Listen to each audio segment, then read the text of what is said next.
Hi all. I've started the stream a little bit earlier than scheduled just to make sure I can control the start a bit more. I'm hoping this is gonna start. It should be starting soon on my preview.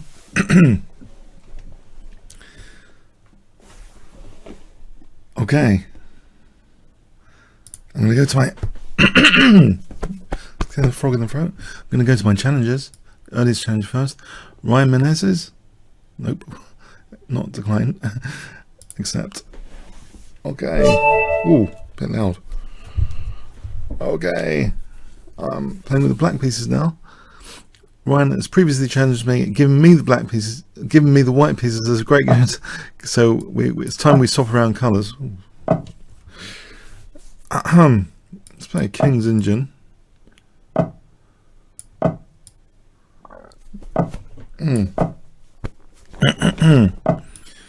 Sorry, it was Simish.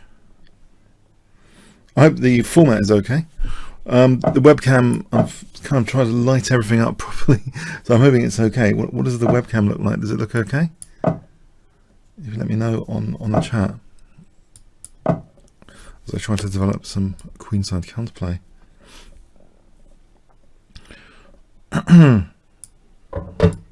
So I'm going to try knight e8, c7, b5, maybe. And it's good that there's a delay, otherwise my opponent will hit all my forts. There's a delay.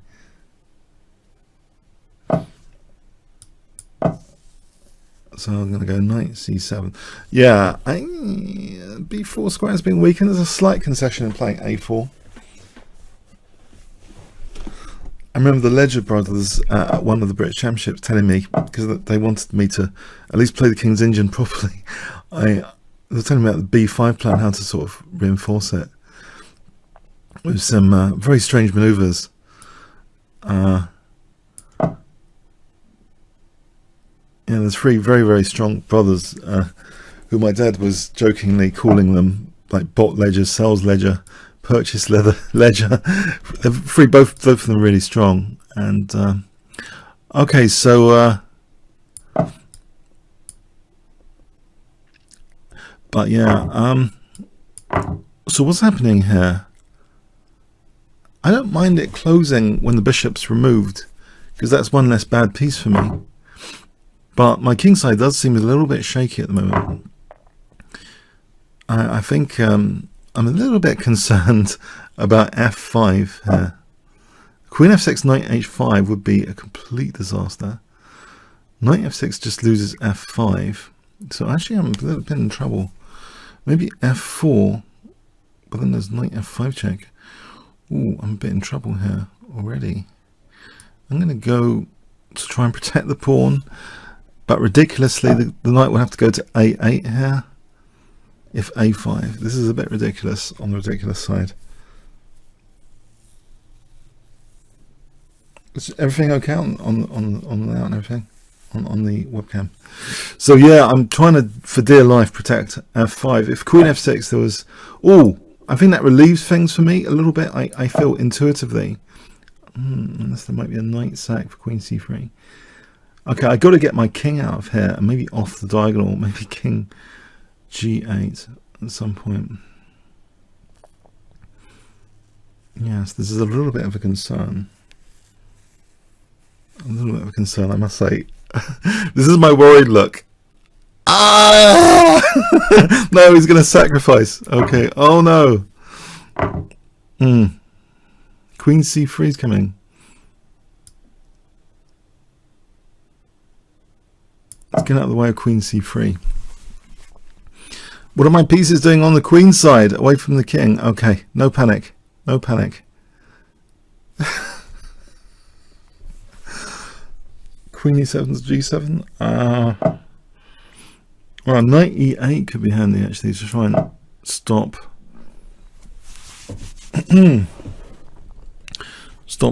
attack. Well, this knight e6 is going to be a real fun one, isn't it? Knight g7. Oh, I'm getting a bit squished. I'm getting squished.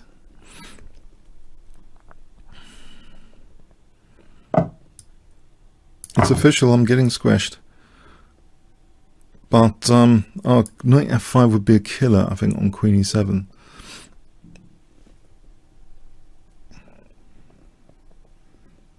Yeah, where would the queen go? Queen e7, knight f5.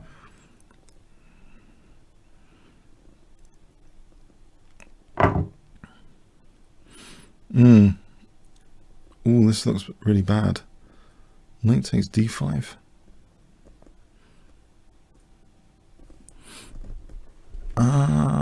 Knight g8.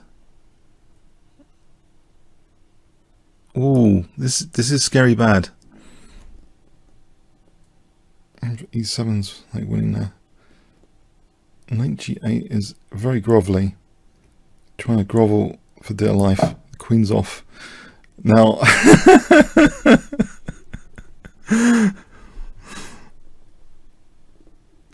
I'm laughing out of fear.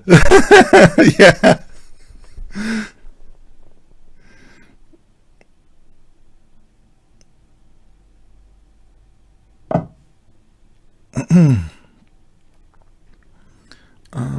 So rook f6 to g6 maybe.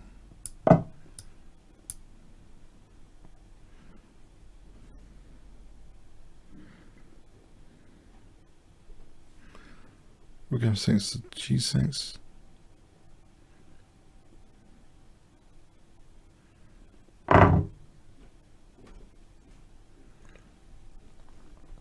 Queen d4. If I can get the queens off, I'll be extremely relieved.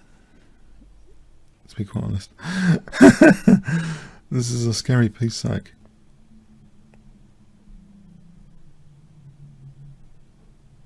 Rook f8. Ooh, okay. Gonna get the queens off.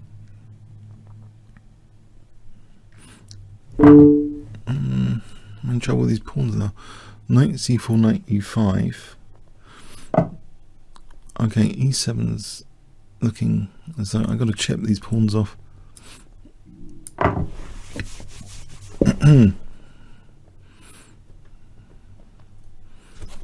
Now, I've got to find resources here to try and defend still. These pawns are pretty on the dangerous side. Maybe knight e3, try and get a knight off.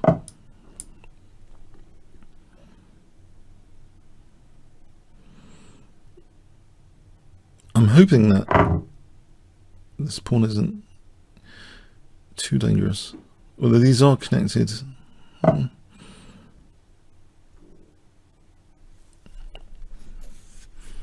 Actually, this threatens mate. Not mate, it threatens to get the rook off.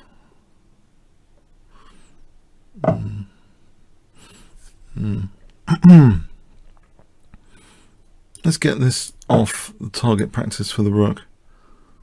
Now, rook e7, rook e8. Alright, rook f8, rook e7. I think the worst might be over. I might have survived this somehow. But yeah, I mean, the knight sack in the centre was what I was worried about for the diagonal. I was worried there, Ryan. You got me extremely worried. It definitely got me to have my worried look.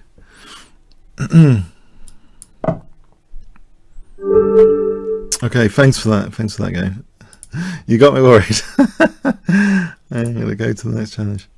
What do you guys think of the webcam then? It's an innovation from last week. Actually, I think it's this site which really got me to think about the webcam more, having a webcam. So turbulence, 1645.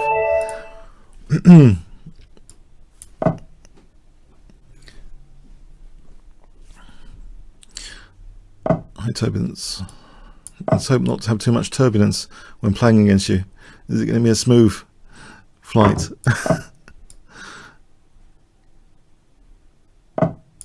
I'm playing this gambit because I like gambits. I think they're a bit of fun. I'm getting the centre here anyway. It's not so bad, this position, I think. If I can get the centre and e5, I'll be targeting h7 soon. Maybe a Greek gift. Queen e2, queen e2, queen e4, g6. Would be bishop h6. This is very dangerous with the dislodging of like the offensive knight. Because only g6 there's like bishop h6. Oh, that goes straight into a fork, I'm afraid, on a8 and h7. It gives me a nice option of taking the rook here, which, although I'm not usually materialistic, I might be tempted after g6 just to take the rook here, because I can't see an immediate refutation. I'm just taking the rook. Yeah, it's something you've got to watch out for, the dislodging of the knight because of h7. I've annotated a lot of master games actually where that happens to be an issue as well sometimes, where as soon as, like, I mean, sometimes there's, like, you know, the tactical soft spots around the king. If a defensive knight's dislodged, then it kind of more justifies it to go for the soft spots. So here, yeah, I'm not even going to cast. I'm just going to use this this h pawn to try and soften up this diagonal even more. So I'm going to have h6 now, and rook g6, rook h6, rook g6. It's pretty crushing. Rook g6, queen g6, bishop h6.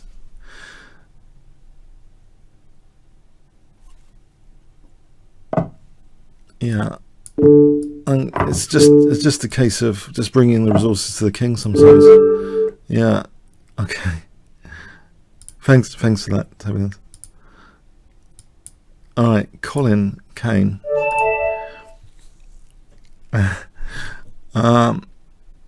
Okay, Colin. I think I might play. I could play King's Engine again, or a Benko gambit. A bit of variety. I could play the Benko gambit. I'll play all sorts of stuff just for fun in Blitz. There's a question if I should play d6. Yeah, I do wonder, actually. I think here, because e5. Now, the Benko gambit is one of the more respectable gambits, but I think the faster the time control, the more you can get away with gambits, because you really want to, like, set the agenda for, like, creating threats and having initiative and creating problems basically for the opponent to solve. And so I think the faster the time limit, usually, you know, the more you can get away with in terms of. On the other hand, I could be regretting this pretty soon.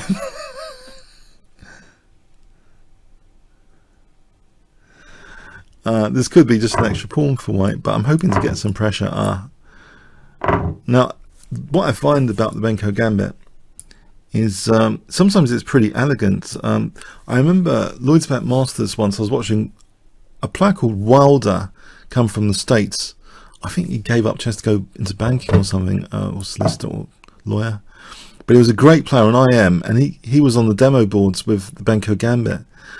And I just like the aesthetics actually of the Benko gambit, because you have, like, the heavy artillery over here, and the pressure. It's just aesthetically pleasing structure, a bit like a dragon, and this pressure. Sometimes I just like the aesthetics, but, you know, tactically, rook b5 here. I mean, there's tactics as well.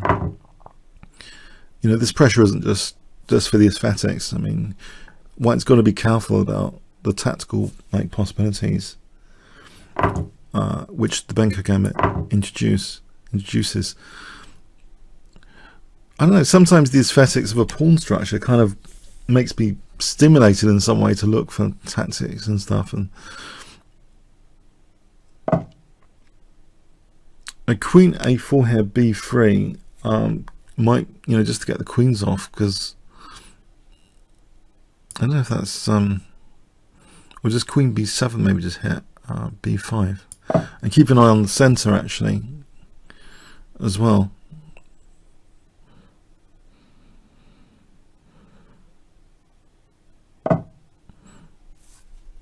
Can I get this pawn, I wonder?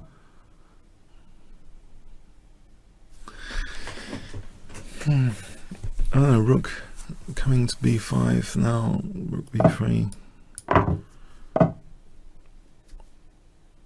Okay, so I don't mind an exchange on a piece up.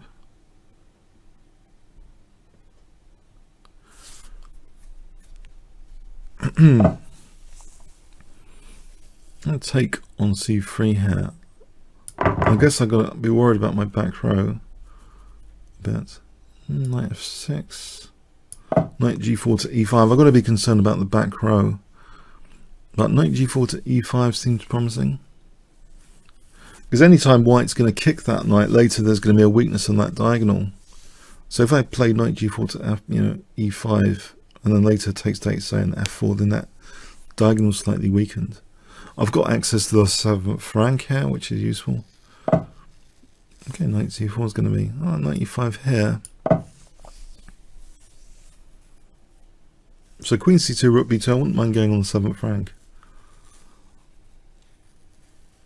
Another possibility is also just c4. There's rook a7. I think I've got to be a little bit careful. It's easy to become complacent in Blitz, and I'm trying to secure against queen h6 here. I think you've got to be on your guards. Okay, rook, not b3, but b2. Trying to avoid losing this rook. Rook b2. Gives me queen b4. And then maybe rook b1 after. And then if I exchange off rooks, maybe the center falls. Because from b1 I'm hitting the center. I'm wondering, queen b4, knight moves.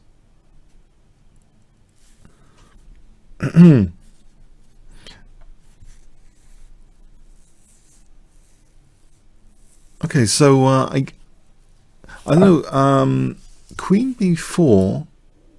Hang on. Isn't c4 slightly vulnerable?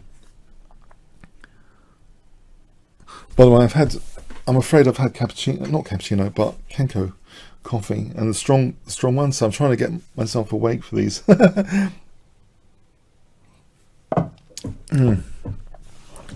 I think it's important to be awake during Blitz. Knight takes f3. If you're awake, I think one of the key things I've noticed about my Blitz is simply a lot of games is just simply you've got to look at the forcing moves in a lot of games. A lot of games I've noticed, I've got these forcing moves in postmortem that I miss, and they would often decide games. They will often win pieces. And when I talk about forcing moves, I mean checks. Actually, I even did like a check on to revise my forcing moves, and some articles talk about captures that as forcing moves. They're not really. The opponent might have a check. They don't have to recapture. I mean, I'm talking about checking all the checks. If you can literally just in Blitz check all the checks at very minimum all the time, you'll win a lot more. I mean, I've noticed that for my own Blitz. It sounds ridiculous, but seriously, check all the checks, because they're the most important type of forcing moves. I've noticed so many games on my channel for 5 minutes where I could have won. Opponent may have captured a piece. I had a check that I didn't consider, because you've got to make sure you don't think of captures as forcing moves. It's just the real type of forcing move is the opponent is absolutely compelled. It makes calculation easier, much easier, if you can check all the forcing moves out first before anything else. Trying to prioritize it more. For a long time, I introduced this concept of on the channel, the docking computer. That doesn't mean I cheated or anything. It means that conceptually, it's like I got it from Elite. There's a game called Elite. Conceptually, there's positions where really you can just win with forcing moves. It's like you're docking an Elite ship. If you ever played Elite on the BBC, you know what I mean. So you're on like autopilot. So anyway, okay, thanks Colin. So yeah, I think in Blitz, one of the key things is to be alert for looking at the forcing moves. I mean, rook takes b5 was a kind of forcing move, but not like a check. So this is a 3-minute game. Did you know my bullet rating on the site is currently about 2660? So I'm ranked about 25 on bullet currently. I'm pleased with that. That's one of my claims to fame on this site at the moment. Now 3-minute is a real hybrid between bullet and 5-minute chess. It really is a hybrid between bullet and 5-minute chess. Obviously it's right in the center time limit wise. I'm trying to encourage the closing of the position here. Okay, this is getting a little bit scary. I've got to be worried. Fisher said of the dragon, "Oh, just sack and mate." I think he dismissed the dragon, but I think theoretically it's okay at the moment. I'm relying on rook h8 here, I think. Although that doesn't work, there's h6. I've just blundered a pawn. I've really blundered a pawn. And I've just played. Is it my move? Hang on. Oh, okay. This is starting to hurt.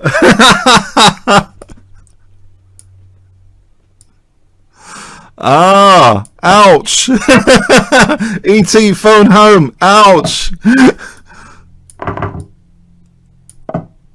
What am I doing? What am I doing? I'm in trouble. Hang on. I miscalculated there. Knight c4. Yes, technically I'm not doing great, technically. I'm hoping for this pin to offer some respite here on this h-file without being mated. That is one of the downsides of playing the dragon. You sometimes get mated on the h-file, but apart from that, it's a great opening.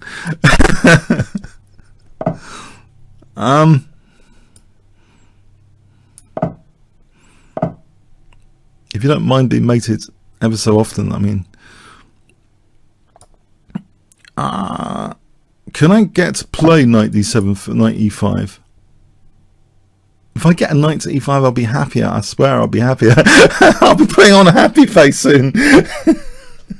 If I get a knight to e5, just give me a knight on e5, please. There's also takes an e5. This is not great. Oh, maybe I can take here. No.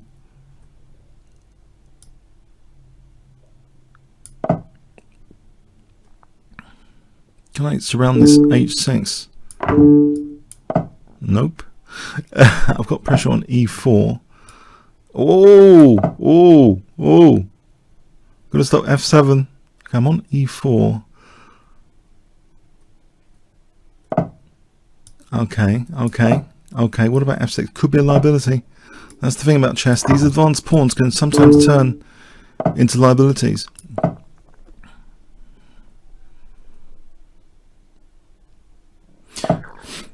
I got my pass pawn here to push. While I'm blockading that, it's almost virtually as if I'm an extra pawn up because I've got the blockade. I'm trying to just drag my pass pawn down, which of course itself could be vulnerable. Maybe a5. I'm not entirely convinced. Now here, I'm not sure I should push my pawn at the moment because it's holding f3, which means I believe that this could be useful to hold f3 to make an inroad here with the king. Alright, I can take this and take it here. So I think I'm getting the better at the moment of this ending. I can try and get the king out of my docking square. So the second time I said docking square. I don't know.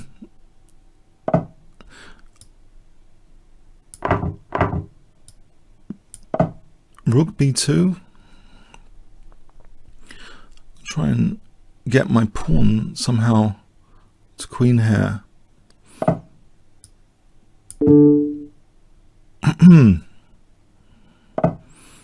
Now king f1, rook a5, g2. There's always checks, so this is a bit of a concern.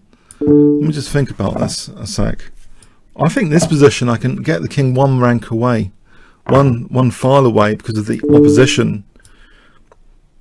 So I get the king one rank away.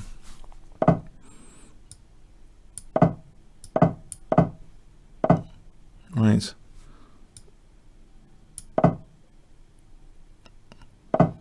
Always let me queen.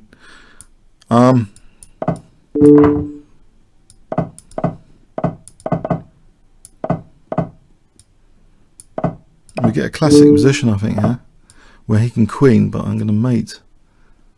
And this is knights with check. It's a classic position to know about. That was very exciting. I was definitely on the back foot there. Thanks. Okay, Koval. So yeah, the dragon is an exciting opening. I think statistically, whatever opening you play, it's obviously sometimes it's got downsides. I mean, the dragon's more pronounced. You sometimes just get mated, but that's why you need to know all the theory of it. If you're well prepared, I think it's fun opening. There's books on it. Chris Ward, Dragon Exponent, who I've played once or twice in long games, etc. I'm going to stop bishop g4. Now knight d5 opens up this diagonal. So even though I'm sealing that d5, which you might think is silly, but I'm opening up the diagonal, which might not be that significant actually because of g6 and stuff. I'm going to go for knight e5, go back here for knight e5, d6. Now f4 does weaken that diagonal. That's my point, really. Okay. A bit concerned here now. Because there's nothing on, there's no knight e5. I'll stop this knight going to c5. Rook c6 might be possible. It's two pieces for the rook. It's a bit weird looking.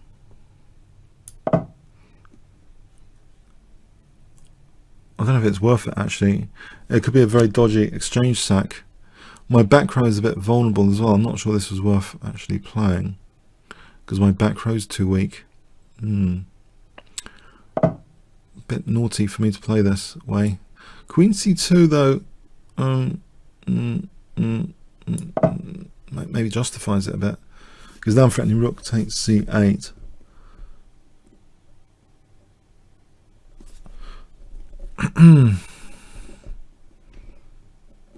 So takes check. Alright, there's rook c7, queen b6. Here's where forcing moves calculation, you know, knight e5, but they're not entirely forcing moves. But queen f5, bishop f5. Let's do something about this bishop, this silly bishop or king. Can I play bishop h4? Well, that's epoxy. Knight. Ooh, this looks like a position which I'm not entirely sure is favourable. If I can get bishop h4 without e4, e4 seems a really bit of a concern here. Now this is obviously a concern as well, except the knight's kind of trapped. I suppose there's rook c8. And there's always e4 on that. Hold on, just rook c7, rook c7. Why not rook c7?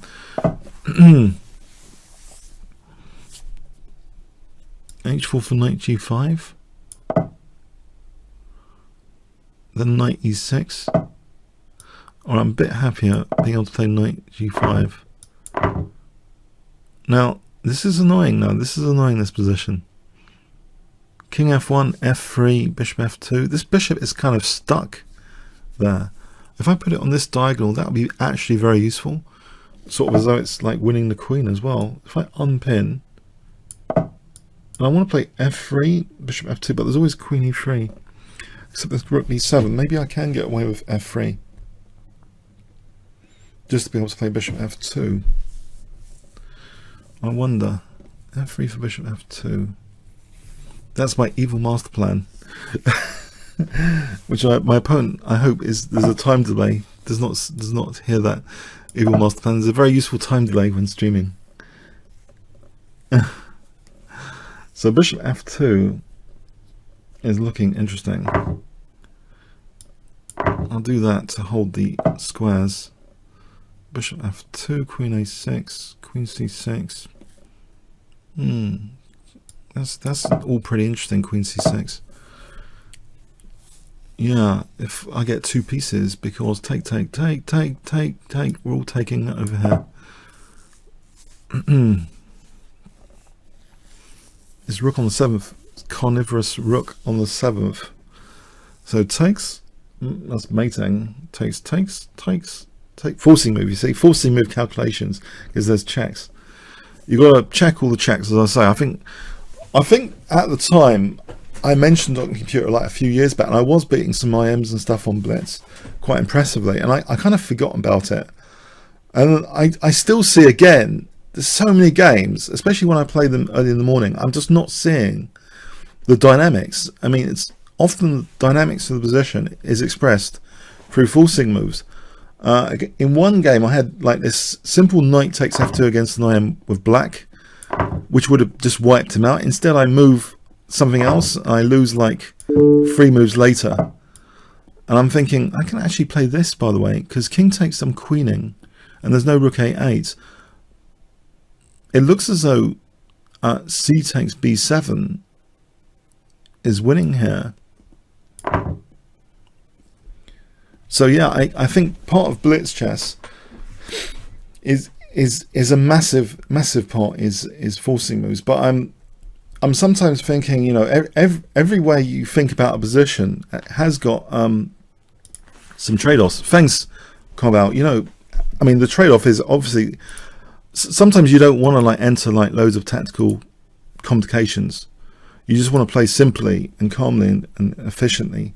I mean, there's a trade-off, whatever like thinking like approach you have, but often when I talk about like real forcing moves, they're often definitely worth calculating, I think. Check all the checks. I think this is one of the advices of Dan Heisman, who's very experienced in teaching players under 2000. Very, very good stuff, especially. So I'm playing a dragon here for some reason, because I love the danger of being mated on the H file. Adds a bit of spice here. Yeah, so check all the checks. I mean, it's such an obvious thing, but to get that, sometimes you are like sacking a knight on f2 and stuff, because that's like an angle into the opponent's king when they castle kingside. You've got to be on the lookout like a hawk for this stuff.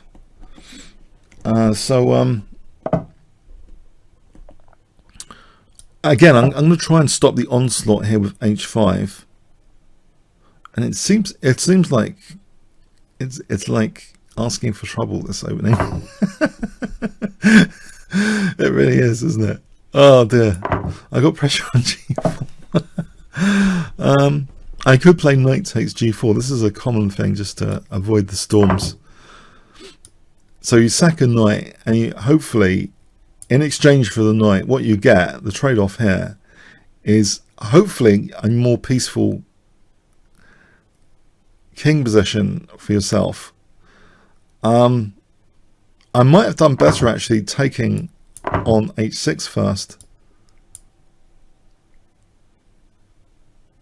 I don't think this is a sound, but it could be.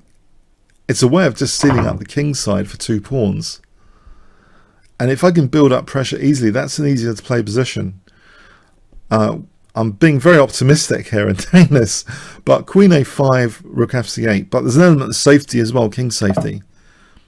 I think. Kind of. Maybe. So queen a5, I double the rooks. Unfortunately, you can see my face now to see if I'm being serious. Yeah, there's great king safety. Oh, you can tell from my face. I really mean that. Yeah, there's great king safety for me. No. Yeah. Yeah. I'm going to try and double rooks to get at least some piece coordination going.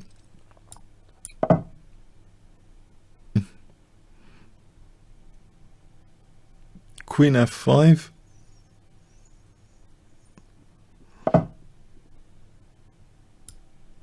Oh, e6 looks dangerous. Oh man, I might have queen e8 to the fan. I don't know, this is getting scary. This is getting scary, like a scary movie. Now I'm wondering, why on earth did I play this dragon? What am I doing? Okay, queen d6, knight f5 is not winning the queen. Just yet. I hope. I hope I get to play queen f6. Rook g1 for knight f5 check. Yeah, I think queen f6 might be important here.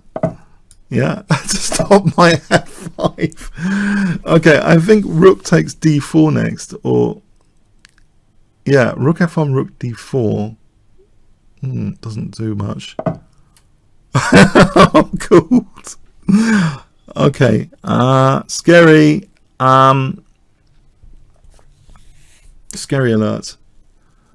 Oh, there's queen d4 and rook f1. So can I pretend as though I'm not bothered about rook f1? Because I think I've got queen d4 at the moment. Oh, now I'm worried. It's rook f1. Okay, can I seal down the f5 square and nab a pawn? This is crazy stuff. Can I take here without knight f5 check? If I stop knight f5 check. Oh man, I don't like this. I'm hoping there's no knight f5 at least. I've ruled that out. Queen e4 check. Yeah, do I look worried? I do, don't I? I look worried.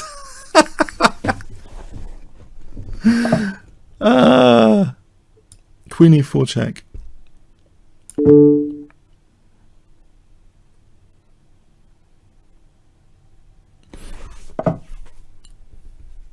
Alright, rook h5 might be on the way.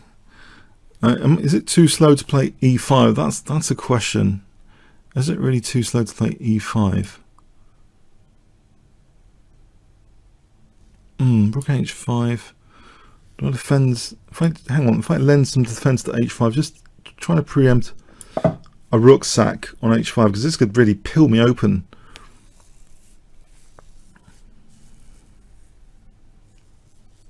Maybe rook d5 and e5 eventually. Trying to cover h5, f5. Don't play the dragon if you don't like being mated. Alright, I think e5 here is okay. Forcing moves. But I don't consider captures as a true forcing move. As I say, the only forcing moves are like checks, really. The opponent might have a Zug. I think I've been corrected on YouTube just earlier. Alright, about how to say Zug. Okay, can I not just take that and then e4? Rook g5 check. Well, I just take. Got my passed pawn. Got my two connected passed pawns potentially. So if I support this one, ready for e3.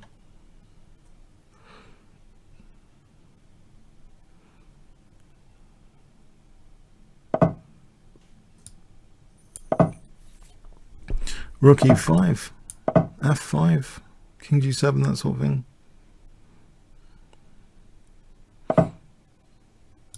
The worst is over at the moment. e2, f5. Put this book a bit passive, and then try and bring up my king. You can surround this pawn and win it, but I think that's the start of the story here, because I've got my h pawn at the very least.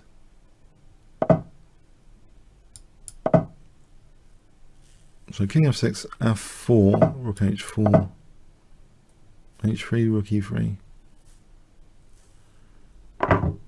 I think my h pawn is very useful here.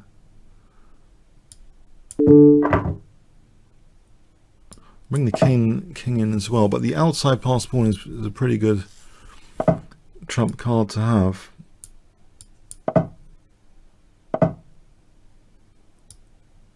Now that stops the king in its tracks for the moment. Now these pawns could actually be left alone because he can't take that one without h2, which means I can kind of have a free hand over here. If I have this position, king h2, f2, ties down the king again. Yeah. Thanks for the game, that was tense. I must note to self, stop playing the dragon. Stop playing the dragon. Okay, unless you guys really want me to play it. Oh, God, you guys want me to get slaughtered on the h file, don't you? You're going to say for me to play the dragon, yeah?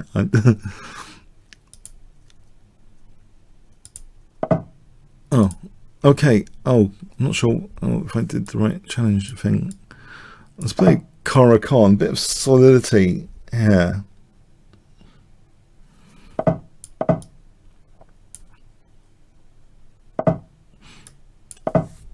Usually I like this position, the advanced variation. Nigel Short's popularised bishop e2. There was a classic game, Nimzovich against Capablanca in this with bishop d3. It's beautiful. Capablanca really dominated all the light squares later, after the exchange of bishops. The f5 square in particular can be a beautiful square here for use. I'm feeling a little bit safer than the dragon. The personality here of the opening is very different. The Caro-kann players are more risk averse, I think. Karpov played the Caro-kann on many occasions, even against Kasparov, and had great positions actually. So we have a more positional tone here going on, but I'm still going to try for an attack. I haven't castled h5 g4 because I can't help it. It's in my Greek Cypriot DNA, I think, to attack, I'm afraid. My wild genes or something, I don't know.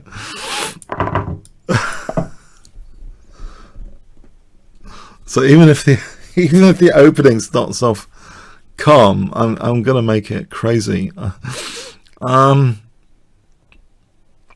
Okay.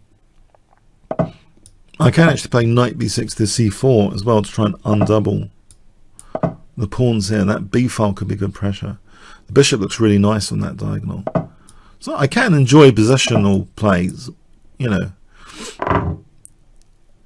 as well. I mean, I'm not just all about attacking the king. I mean, I can enjoy some positional play, you know. You know, king d7, rook a8.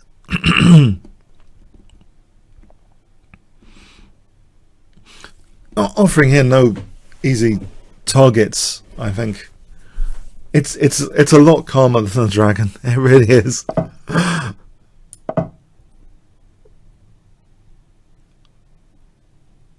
Yes, I'm able to smile with more confidence here rather than the panic look about being mated. Anytime soon. Okay. The question is how to actually win this. b5, b4, bishop b4 is a bit. There's a Capablanca game with this theme. Was it against Olortsev or something? It was some sort of London system where Capablanca accepted double pawns just to undouble them later. I'm not actually sure. Sorry, I'm making it up. No, there was a Capablanca game with the undoubling of pawns like this. Whoa! What's this? Okay, let's keep the pin and not lose the rook. Bishop e4 to d5. Maybe handy.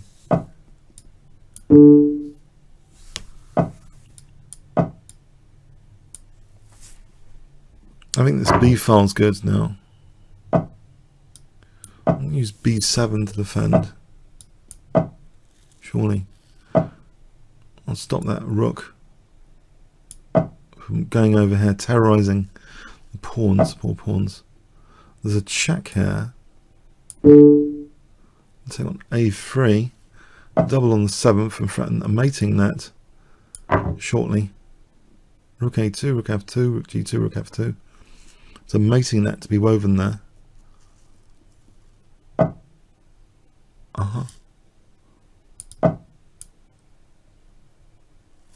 There's another one, bishop a5 to e1 to f2. Okay, I can secure down the f7 pawn. So rook b3. Ooh, okay. I can play bishop d2 to win this by force, this e3 pawn.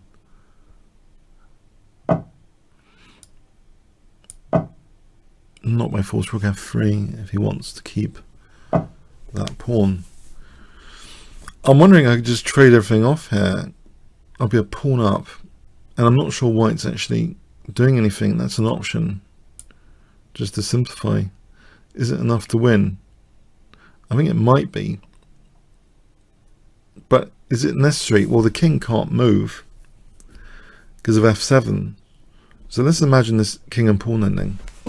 King d7, king d3, king c6, king c3, king b5. I think there's got to be a zugzwang there. I'm a pawn up, right?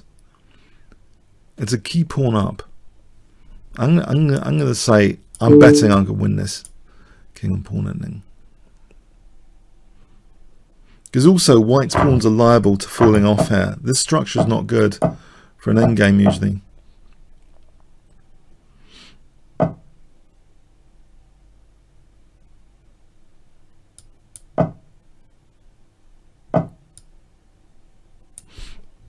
I'm a muppet.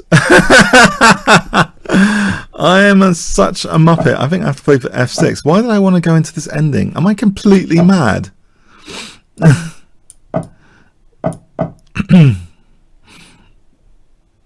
I'm having to go for f6. Why did I think that was a zugzwang?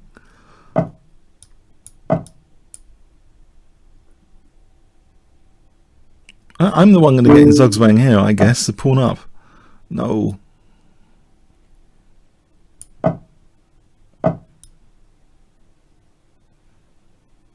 He's running out of moves here. Hold on. Isn't he in zugzwang with h4 now? A legal move. Only we've got a funny zugzwang with white now.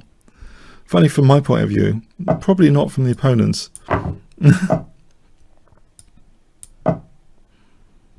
Yes, how not to play king and pawn endings. This is great. It's for both sides. Why do I want to go into this king and pawn ending? Just for a slight inconvenience to my f7 pawn. Yeah, a king and pawn ending. Which... Okay, it's worked out well, but I'm not sure that was a convincing thing. Yeah, okay. Thanks. I can't say your name, sorry. Ich bin Schack Spieler. I have no idea how to say your name. Sorry. Okay. Sid Rudrick from Spain. Espanol. E4.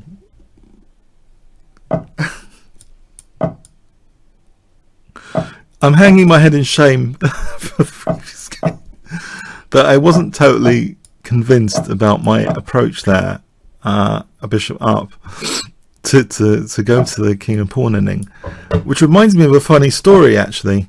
In a club match, we were in a crucial position in the club match.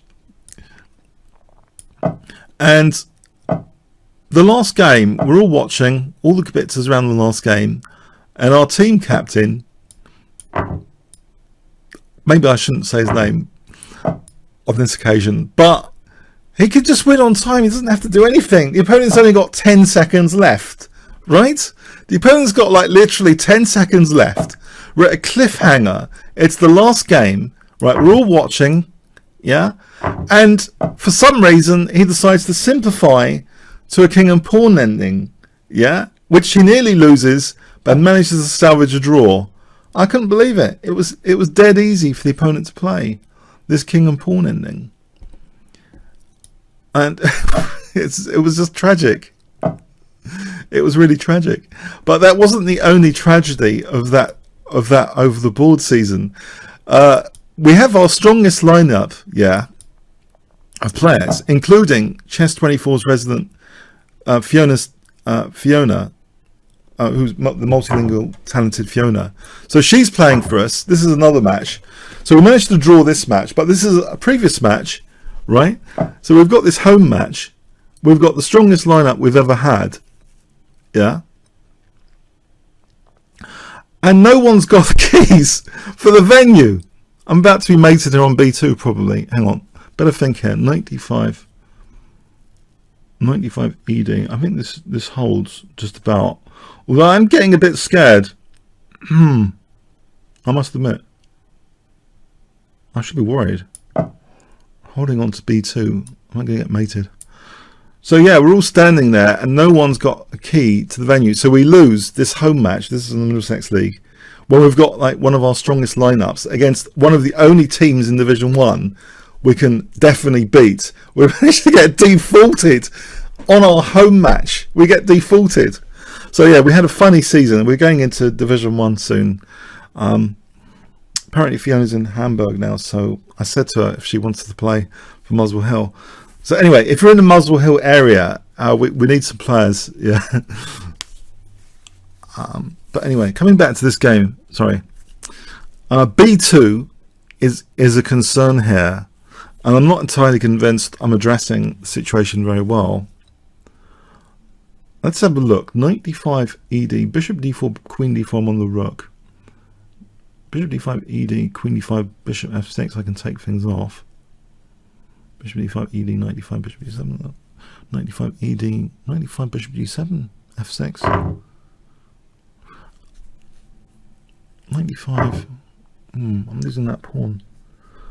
What about rook h1 or bishop c3 here? Holds d5. It's about to play rook d4. If I have bishop c3, it gives a little bit more security in some way.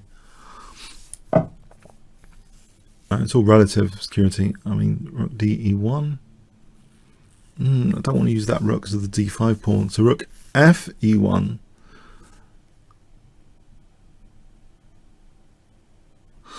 Another funny story. Sorry. This season was a nightmare. There's another before my iPhone that I've got. I had this other iPhone, and I had battery problems with it. Yeah. So I'm going around London to the King's Head, and I'm nearly dying on the way there. I'm walking around, nearly dying, because my iPhone battery is also gone, and I'm having to ask for directions. So I've got no Street Finder. I'm trying to find King's Head. When I get there, I'm playing someone who's like 235 ECF. Like fully rested 235, yeah. I'm at 200 ECF, so I'm completely shattered getting to the King's Head venue, yeah, completely shattered. And okay, I'm not losing a pawn. Hang on, let's have a look. Queen e3, and I end up at some point. He goes into like half an hour of thinking, and out of panic, I don't know. I lose a piece out of nowhere. I just lose a piece. I lose in the most mundane way possible. I'm imagining like why is he spending like half an hour here? And it's like in a way kind of winding me up. I don't know. I'm exhausted and shattered anyway. He's just making me more shattered thinking about all the possibilities. And I just lose in the most mundane way. And I never actually got to do some therapy with a YouTube video about it to say, look, I just blundered a piece here. I don't know, because in long games, it's harder than Blitz. You can get wound up just because someone really massively rated starts thinking for 30 minutes. Because you're thinking about all these weird and wonderful possibilities. And you just end up losing a piece. It can be as mundane as that. There's a lot of psychology in chess. Queen e3 check is to be avoided. I think the long games can be emotionally, for me, emotionally taught. T-A-U-T, emotionally taught. Okay, so yeah, d5. What about? I don't know. Bishop f6 is not good. I'm a bit under pressure here. What about rook h1? Because this rook could be loose. So I do wonder about rook h1 just to test the waters here.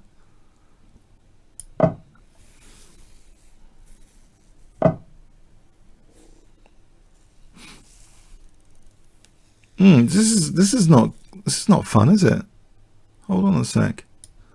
What about rook e1? Am I falling to bits here? Rook e1.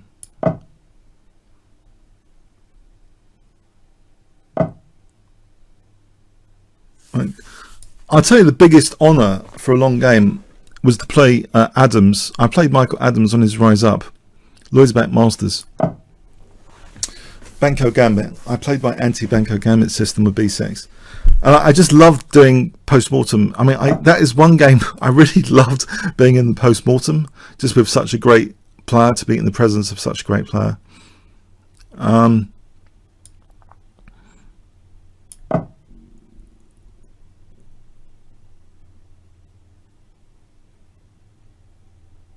There was one Lloyd's Bet Masters. I think I got like more than 2,300 performance. This is when I was like about 1992. I got to about 2250 FIDE, but sort of never sort of did much with that after. Okay, so here I haven't really got any. The thing is, okay, can I not just take this c4 pawn out of interest? I've got to start getting an advantage here. This is starting to get a bit concerning because it's like a minute each. I haven't broken for anywhere yet. Queen c8 would be mating. What about rook e6? Queen f4. Knight e6. Knight e6. Queen c8 for winning the rook. This might be a good tactic. Queen c8. Win the rook.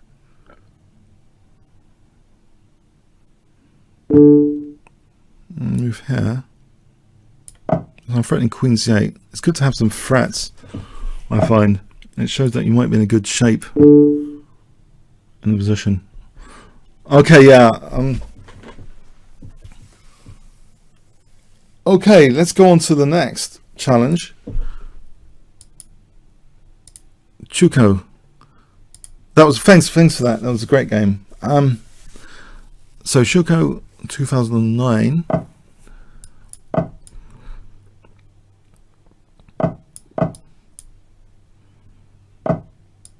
I've also played John Nunn. I haven't played Spillman. I've played most of the classic British Grandmasters at some point or another. John Nunn really massacred me in a King's Engine. It was beautiful. I mean, I love his King's Engine defences. Oh, let's not get mated. G6. Scary.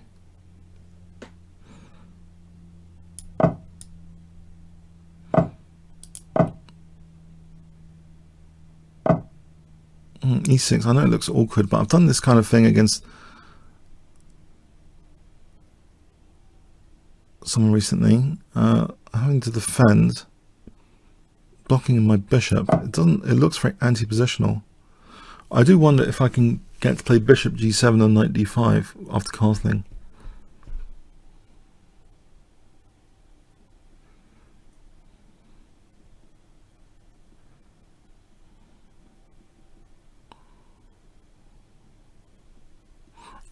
I played Chris Ward. I played Summerskull as a junior. He was up and coming. He ground me down, actually, 2 rooks against Queen. I remember some of the contours of the game. Ali Motazavi, who became an IM. Hennigan. I must play, at least in the Muswell Hill Club Championship. He used to play for Muswell Hill. Michael Hennigan, who was one of the IMs, one of the only IMs, well, one of the few IMs that actually won the British Championship. He used to play for Muswell Hill Chess Club. The three brothers, actually, they all played chess. Hennigan brothers.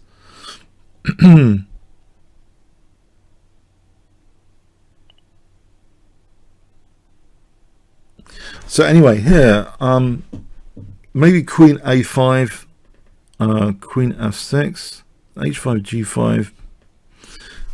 Okay, I'm thinking, although this isn't as scary as a dragon, but I don't think many things are. But yeah, this h6 is a concern. Can I just take on e3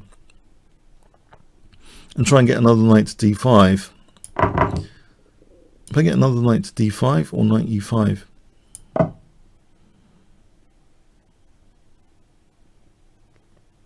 I think knight e5 here. Queen a5. Not pressing anything yet. Why not with tempo? I could play b5, a5, a4. If he has to play a3, a4, b4. So a3, a4, bishop a2, b4. This sort of thing. I'm just trying to weaken him on the dark squares. I've got a dark square bishop. He hasn't got a counterpart too. So I wonder about like a3 coming up. I do wonder about a piece sack now. It's not necessary strictly to play b takes. Piece sack time. B takes, king b1. The king's pretty cozy there. So what about like knight d7? Knight d7? There's another way of playing it. B takes, f takes. There's queen b6. I'm trying to keep the lines open. Bishop takes e5 after. d4, bishop d4. Double attack on b2 and e3. I mean, that could be a way of playing it. Looks a little bit of fun. I'm too tempted to do it. Again, I'm going to offer p-sack, do I? Well, there's always knight c4. Come on, what am I thinking? Let's just move this knight back. Simple. Move the knight back. I can still have queen b6 for queen b2. Simple. Right, so queen b2. Threatens to win the bishop. I'm not getting motor just yet. Queen d4. c3. Queen b7. There's knight d6. c3. Is that desirable for white? Queen b7. I think c3 is okay for white. Maybe queen a7 for knight c5. Just trying to get this c5 square. Yeah, I'm not convinced. I'm not convinced of my immediate attacking possibilities, unfortunately. Let's not lose too much time.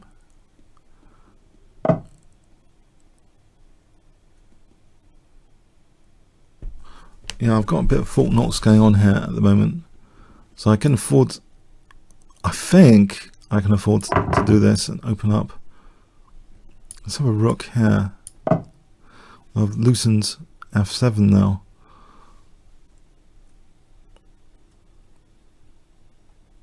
Yes, I'm concerned. I'm concerned. There's defense, isn't there, about the king? This knight on c4 is not bad. There's no rook e4 or anything. If I take on e4, d takes. Is there nothing? I'll play knight e5, trying to. It gives me actually rook g5 as a resource, potentially on rook g1. But I really need time. Actually, can't do that because queen e2. Rook g1 scary.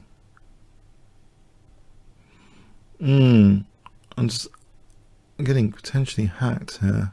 I don't want to say it, but okay. I thought the scary thing would be to pin my bishop. Although this is scary. This is scary enough. I'll try and protect f7. Keep the queen protected by this rook. So knight e5, queen e2. No, he's not doing that. But knight c4 is possible if I want. Bishop c4 without getting f7 as an issue. Yeah, I'm scared. Rook b8, queen b5. I thought it would somehow clear at this point, but okay. Sometimes you got to get stuck into the resources of the position. And here, okay, what are the resources? Rook b8, rook e8. Try this for a moment. I'm going to take, I wouldn't mind this ending. I don't think there's a major check. And just take. I'm 30 seconds down.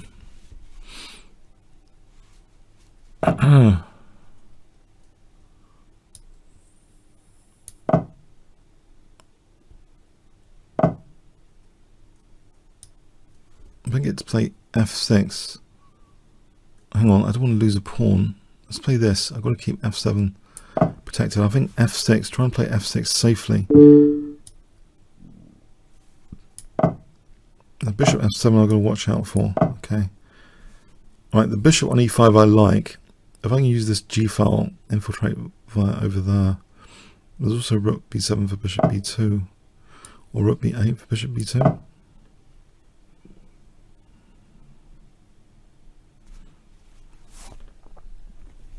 I'm thinking about the resources in position now. Bishop b2. Okay, this way for rook g1. 37 seconds. I'm also going to be in pre-move mode soon.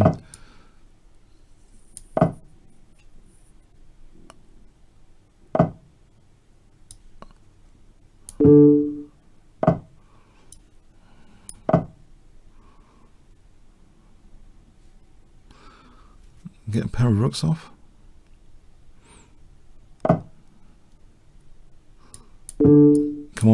first premium. I got to get thinking. Got to get moving.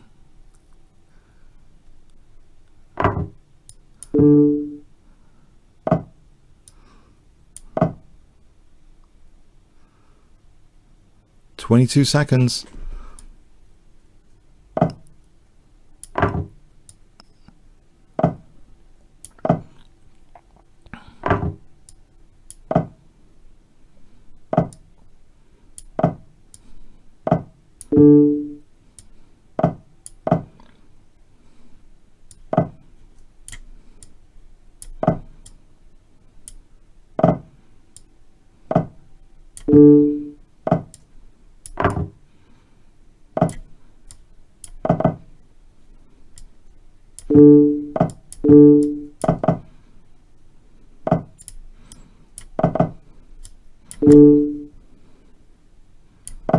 Oops.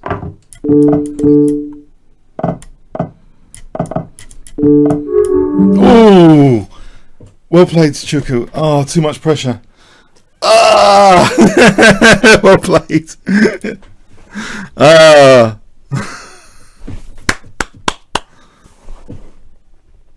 my first fall in this. Okay.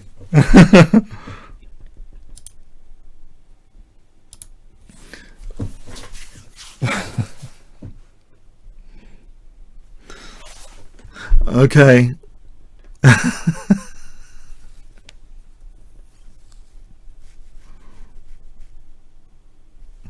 Historic moment.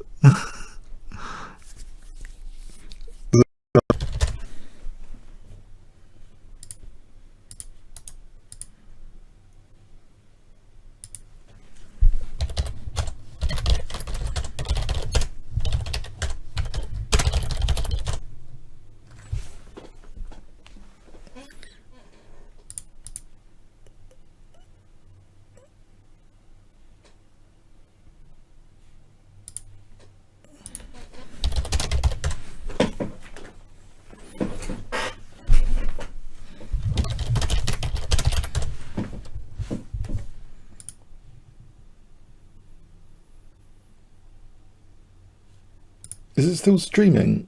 I don't know if this is still streaming. It's not on my preview. Let me reload. Is there any sound? Sorry, I'm speaking now. Hi. Is it sound? Sorry, I don't know. BT Internet's been a bit not great recently. Well, I've made it more stable at my other location. Is there sound now? We're going to carry on for a bit. I'm gonna make up the time. Don't worry. It's just a bit of editing work after to get rid of this. Sorry for the intermission. It wasn't me disconnecting out of frustration or anything. No, it was actually my blue light went, and now it's back. So challenges. I'm afraid I don't know what's happened with this challenge. Let's go on to. I think I owe Chessie a game. CHECE.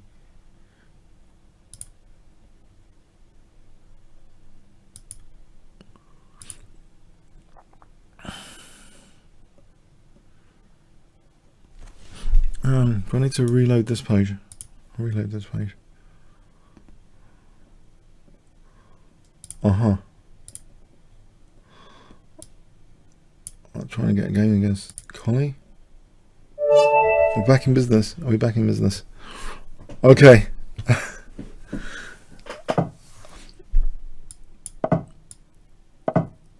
Alright. Collie's going to play a London system. Isn't he? He's going to play a London system. No! What have I done to deserve this? First BT Internet drops, and now a London system. Oh my god! No! The torture. The torture rack.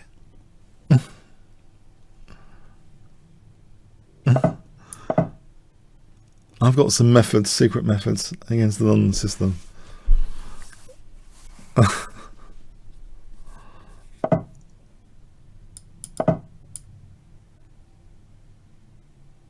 Okay, I'm going to try and regain composure. I'm hoping sound and video is everything okay now. Can I regain composure? So rookie 8, E5. Yeah, my other place, the BT engineer came over. It was really deteriorating, and the phone line was like in meltdown as well. It couldn't accept external calls. So the engineer comes, and actually we discover really we've got this wire going under the door, which contributes to the meltdown of our broadband at this other place I've got. So thankfully he put it around the door, and it's been a lot more stable there. And in fact, probably I should have considered seriously streaming from there. It's been so much more stable at that location since this engineer visit. And also he redid this wiring as well of the box. So there were like 2 major issues he sorted out. Oh, sorry, I shouldn't have accepted from a non-premium. Oh man, I'll have to abort, sorry. Well, I don't like aborting in the middle of a game. That was a mistake. Can we just use this to emphasize I shouldn't be accepting? I've just realized I forgot. But since we started the game, okay, I'll go on for longer than scheduled, basically. But I shouldn't have started this game. It should be just from premium members. And if you do join as a premium member, can you try and use my reference code? I just didn't notice. Okay, I have to be more alert to that. Yeah. Yeah, I think it's great. Chess24 is a great site. Consider please becoming a premium member if you want to play me on this. That helps support the broadcasts here and all the broadcasters in general and the site generally. But okay, it's too late for me to abort the game, and I'll play it on.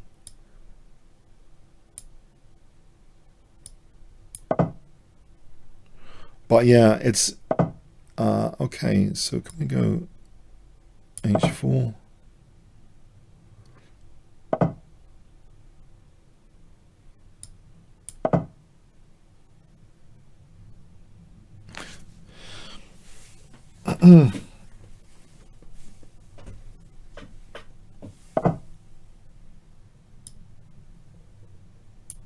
I think my other location has become now more stable as far as BT is concerned. A couple of weeks ago there was a kind of blackout for like, that was at BTN's for like 2-3 days. And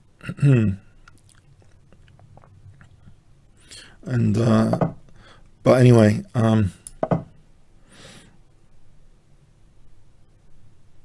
if you're an internet addict like me, being without broadband like they were to start using my iPhone instead. Or knight d6.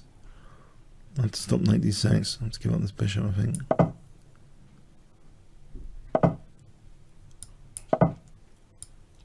This isn't very convincing, but the London system is a tough nut to crack.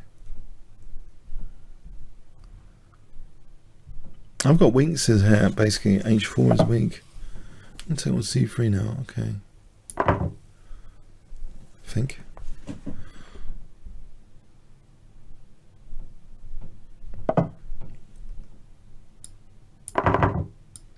I was seriously impressed by the I'm seriously impressed by the tournament coverage of this site. If you do become a premium member, the analysis for the CCs, like the British Championship, just gone, being able to analyse and on the board and etc. and the live streaming was really good.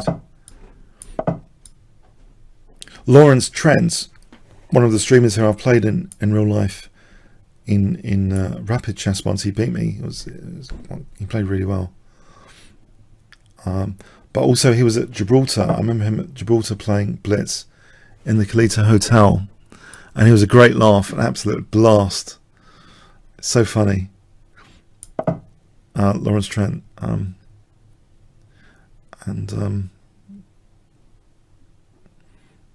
he had this game which went on till about midnight against this GM, because the year I went to Gibraltar was when there was a 2-minute increment on every move.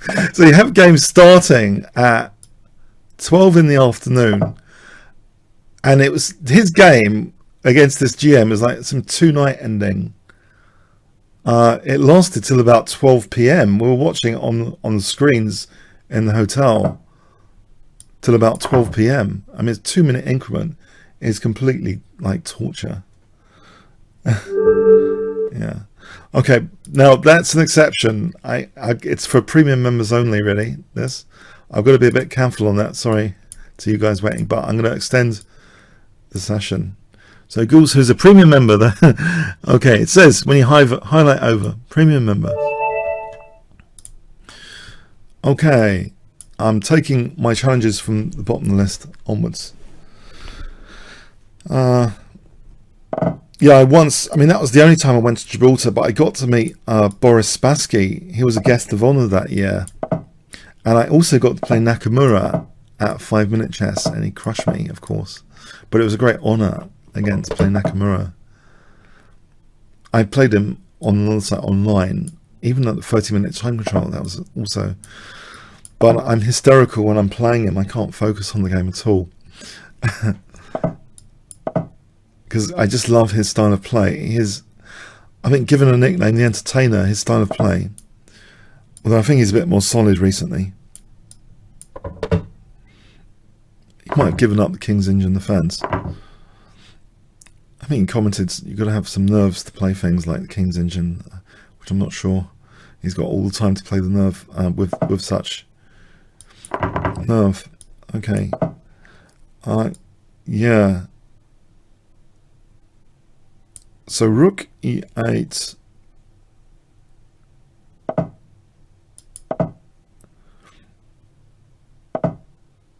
I think I tried to offer Boris Spassky a cappuccino, but I think I thought maybe I was a nutcase or something. No, I don't know. I think maybe he wanted to do his own stuff. But it was great to see Boris Spassky in real life.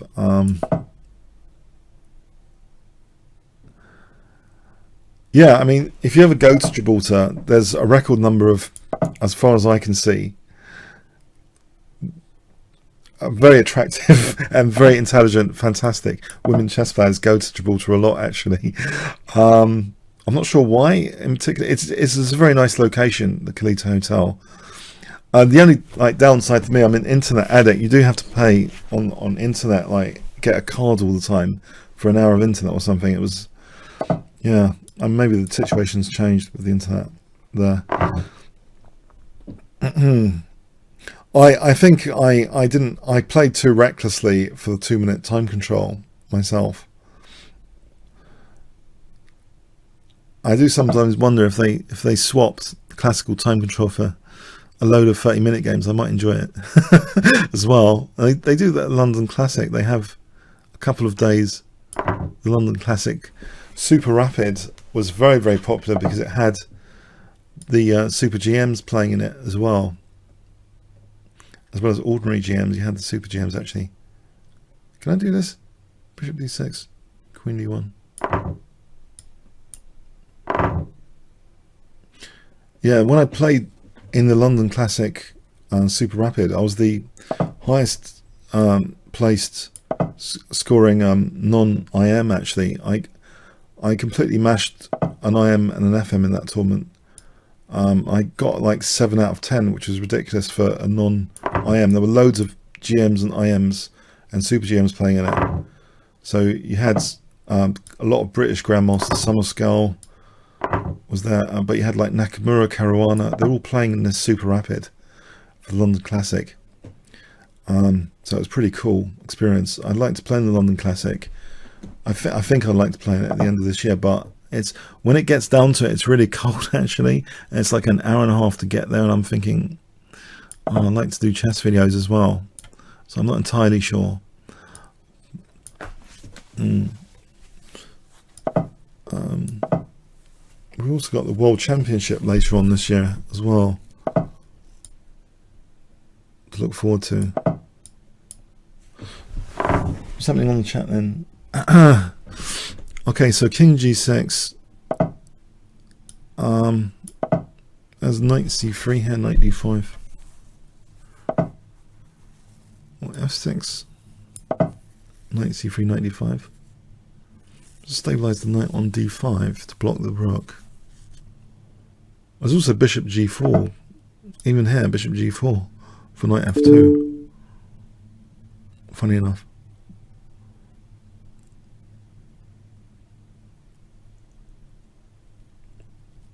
Well, knight c3 for... As long as my king isn't on the dark square, I'm not too worried about the dark square bishop. If the opponent's got a dark, like a certain colour of bishop, I find just tactically, if you don't want to like lose all your pieces to the opponent's bishop, you start sticking your pieces on the other square from the opponent's bishop. Even if you're not in the mood to calculate much, you can at least do that to make sure there's no disaster. It's like just a policy. It's almost like people driving on different sides of the board, different sides of the road, not the board.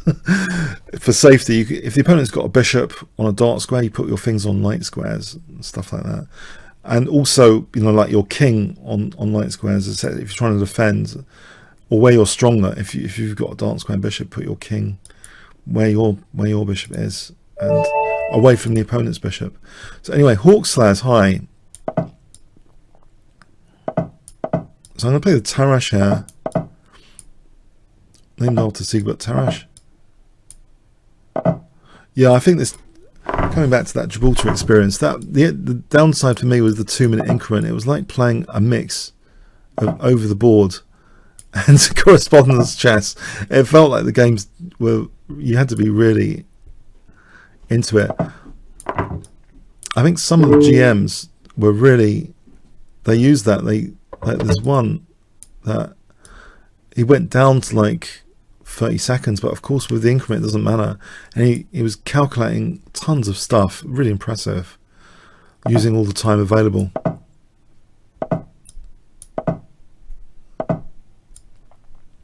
I think also Nakamura that year was there, and he did like really well, and I'm always impressed with his versatility, that he can play bullet chess, 5-minute chess, is really good at classical, and has even beaten Magnus Carlsen recently in classical.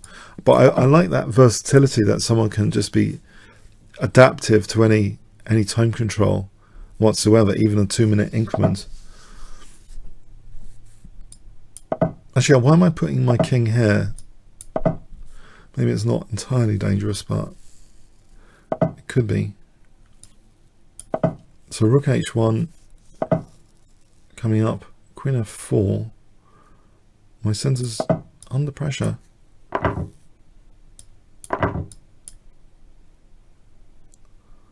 So rook h1 and maybe g4, and then queen h6, and then hg and fg.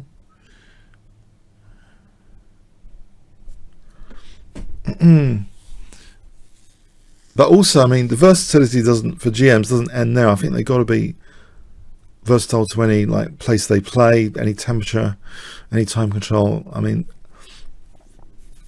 Caruana's nickname on one of the servers is adaptation. I wonder if being able to adapt is like a key thing for them to anything, basically. And also, of course, in tie breaks, they've got to play rapid chess sometimes, or even blitz. But I had trouble adapting sometimes to time limits and stuff, and you get, oh, actually, I'm going to go into knight h4, losing my queen here. That was silly of me. Oh, this looks awkward, I gotta say. h5, rook h5. But yeah, knight h4, I take that. Knight d4, no, might not have been a threat, actually. What about knight h4 or rook f4? H5, queen h3.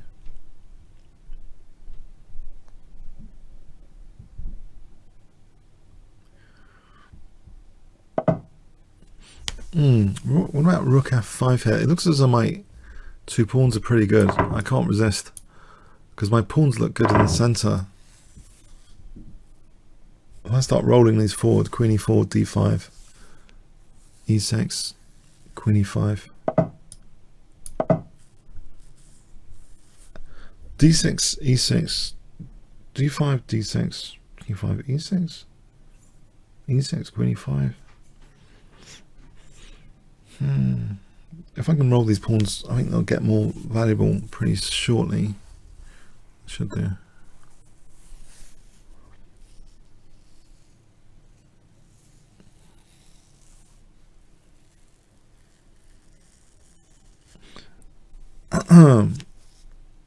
E6. I'll do d5 here. There's g4. No, g4 is a check. So I'm going to play e6 and knight e5.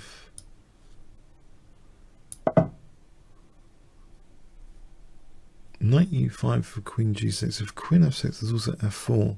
Takes, queen f4, queen g6 is mating. So I can get a position where knight e5, queen f6, f4.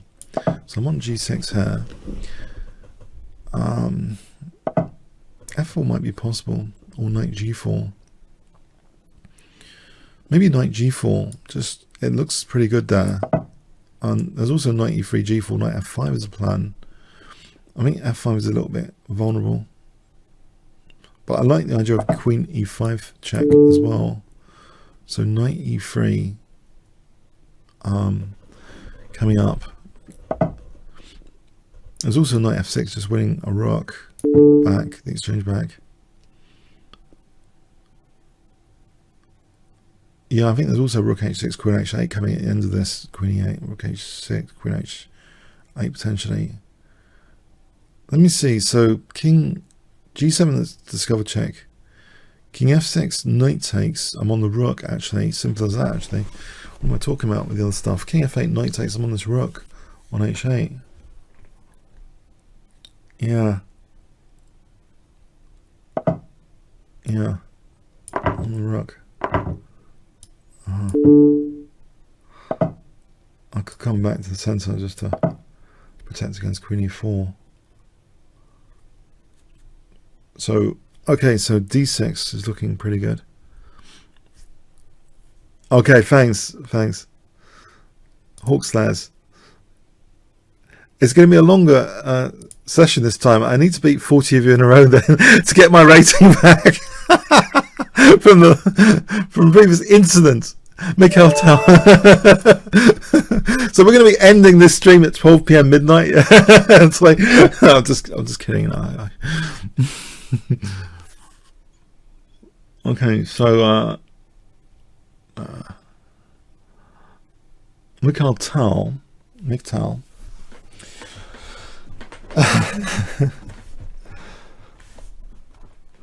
Is he ready?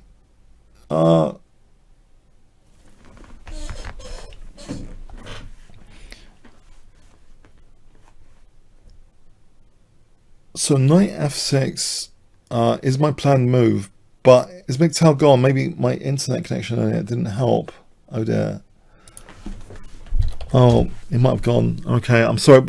At least we played anyway on, I think, at least 2 previous occasions. I'll give him a few more seconds.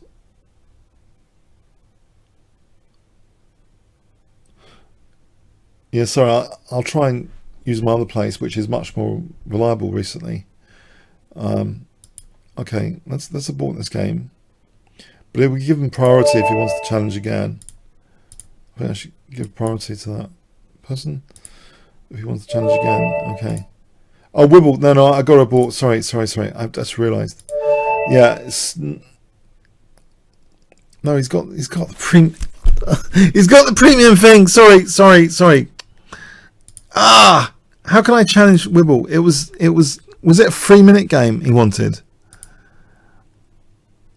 Oh, crikey.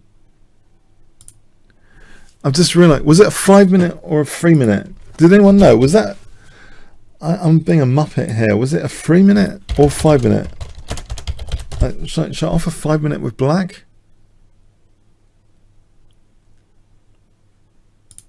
Was it a 5-minute or 3-minute? Does anyone remember? Oh, man. I'm going to try 5-minute with black. Oh, sorry. Okay, it was 5-minute. Okay. I've challenged him. Ah. Alright, thankfully. Sorry.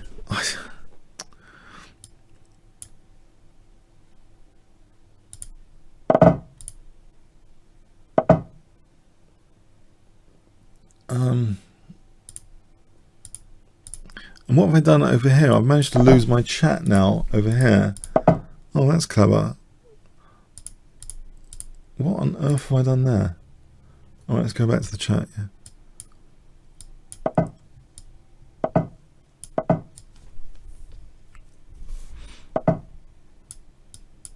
Trying to get the F5 square here.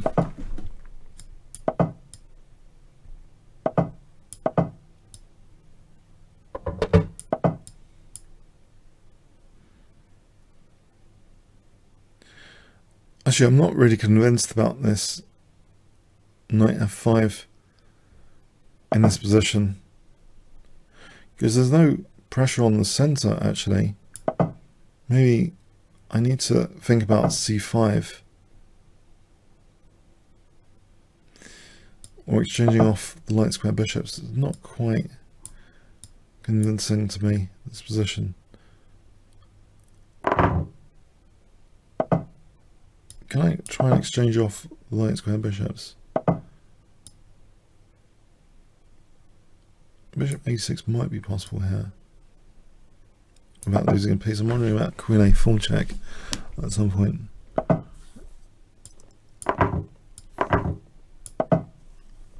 It's the sort of thing you sometimes want to do when the opponent's pawns are all on dark squares, to just exchange off the light square bishop.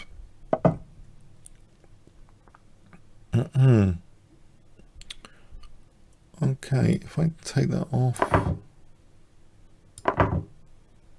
that nice knight, it's a nice knight, and I'm restraining the king side. It might be time to try and break open the center and stuff. So I'm doing a pawn sack here. Let's break open the center.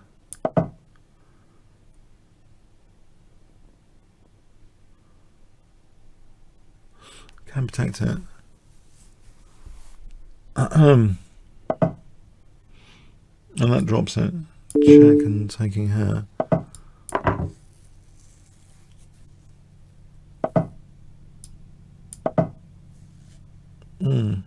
I could be greedy with Queen A4 on Rook C1.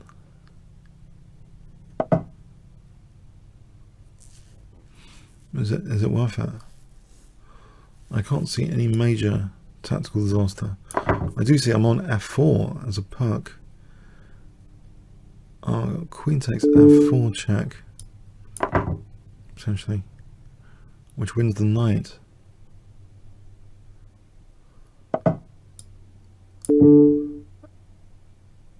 Yeah, that kind of wins the knight.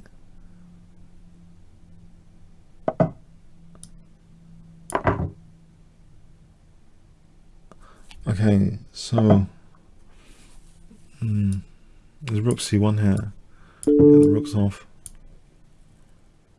And Knight G3 after. Looks like I'm mating that on H1. Queen H1 to follow. Yeah, thanks for the game. Cool. Alright, yeah. Premium member icon, yes. Premium member icon. Time travel junkie. Why am I playing D4 as a pre-move? Is it because I like the Smith-morra gambit? Maybe I'm prepared to play E5 against anything. This is a little pet move, different to E5, that I've sometimes used with a little bit of success against like FMs and stuff. Bishop D3, it's less of the beaten path than E5 in the Smith-morra line. And if I get this position, I mean, this looks good for E6 actually, for Queen H5. Immediately that's threatening to like to try and mate quickly. That just gets black mated with Queen H5, G6. I'm just taking. This position here is just fantastic, because as far as I can see, I've got Knight F3, Knight E5 now. Knight C3,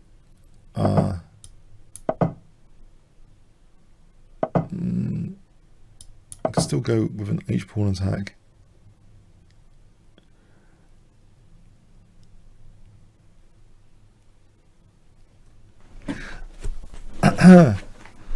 The Grand Prix attack for me suffers from sometimes the d4 square. Black just fianchettos and has got nice control of d4. Well, sometimes it's good fun. Yeah, I sometimes play the Grand Prix attack. I'll play that a lot in bullet, chess, Koval, mentioning Grand Prix attack.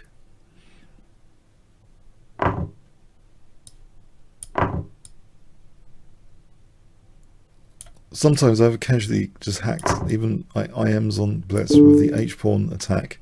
This kind of h-pawn attack, it seems a bit frivolous, doesn't it? But it's pretty dangerous sometimes. I mean, to try and defend.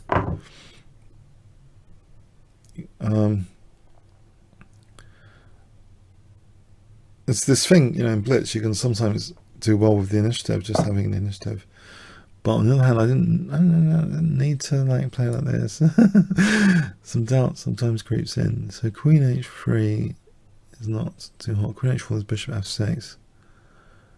And the question is, on Bishop F6 in particular, what do I do? Maybe Queen G3, Knight D4, Bishop E3. I mean, the king's in the center.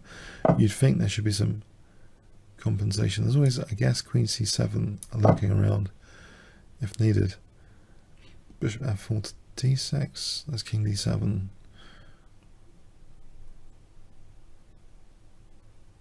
And Bishop F4 if I castle queenside. It's something like Queen C7, Queen E7, Knight D5, ED, Rook E1 check. King moves. There's stuff like that to investigate. Basically, I need to get my pieces out. Bishop F4, castle queenside. Do I mind Bishop G5? There is H6. That's going to be a pain. So in that regards, probably Queen H4 just to stop H6 might be important here, actually. Little finesse. Or there's Bishop H7. Rook G7 to pick up that pawn. This looks a little bit on the dodgy side, but I can always, I suppose, play H4 later. I think I've got to take off this pawn pedantically, because otherwise H6 looks to be a right pain, royal pain.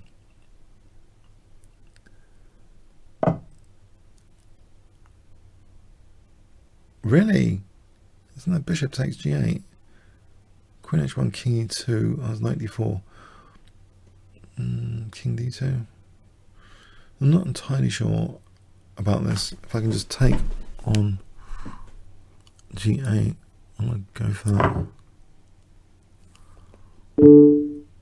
I could avoid the Knight D4.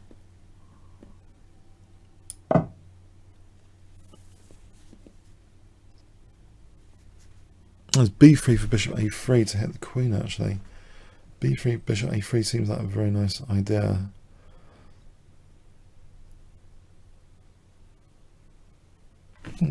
Bishop D4, Queen C7, Bishop D7. Right, I think there's time for B3 here. There's no immediate killer check as far as I can see.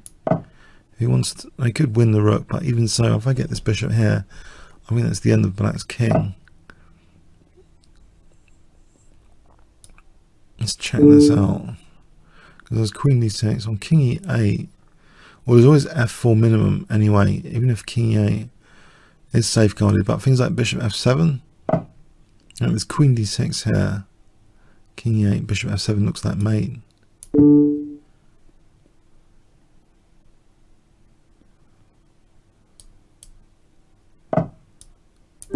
Yeah.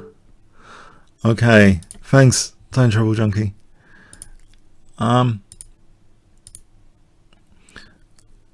Okay, open up 1785. Okay.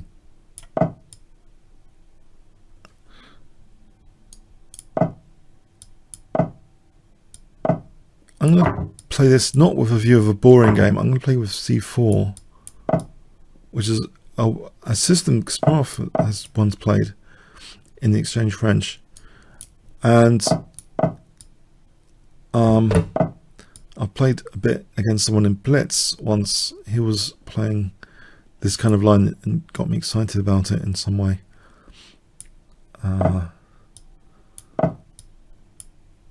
There's like pressure on black's position, d5 and b7.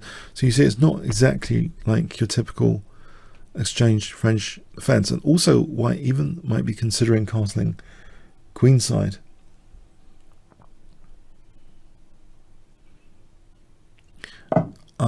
Maybe I'll just take on d5 here, knight e5, bishop c4, castle queenside.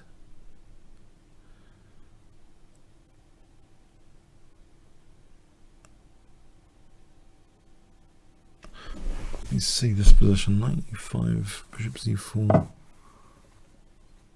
bishop c4 here. I wouldn't mind the double pawns because that g file, I haven't castle jack and using the g file. So I do want the knight e5, maybe then like d6 and knight f7.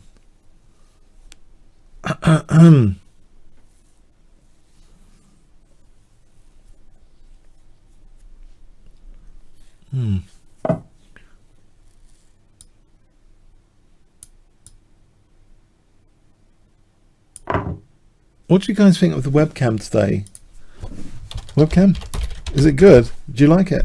I mean, I've noticed a lot of popularity of the webcam on my YouTube channel. Yeah, I mean, I actually did have a webcam experiment about 5 years ago, you know, but it wasn't particularly good. It was quite small. It was when I video annotated a Susan Polgar game.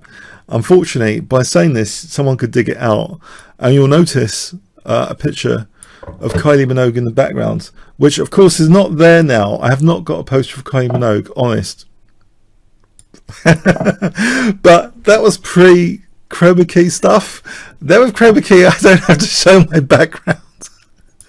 But yeah, it wasn't. It was like people thought it was distracting. There was also too much light. So, but nowadays the cameras are much better, obviously, than 5 years ago. And I think this computer is more powerful than what I had 5 years ago as well. So I think at the time that there were more downsides than upsides. I'm going to lose d5 here at the minute.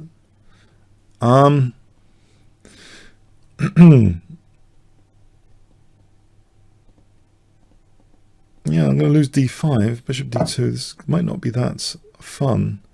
Maybe I should consider pinning this knight. I mean, knight e4 also springs to mind, as well as d6 for bishop f7. Might pin this knight or d6. Decisions. I still think d6 for bishop f7. It's still interesting.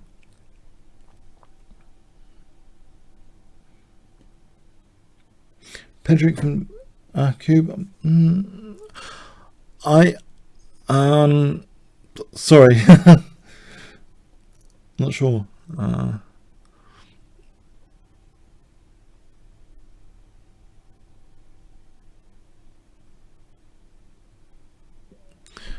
I've played so much online on so many different sites in the last few years.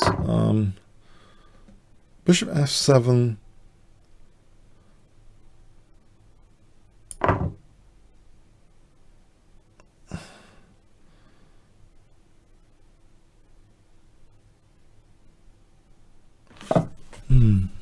Knight e4 here. This is a bit dodgy, this position.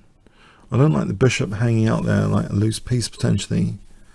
Is knight e4 actually plausible? I do wonder. These checks need to be factored in, like queen c6 check. Knight e4 looks very tempting. It's queen c6 immediately. Okay, let's bring this guy back. Or not. Not sure.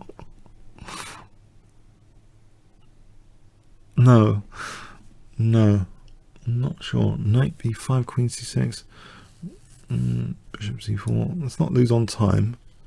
Bishop b3 maybe. is possibly not convinced.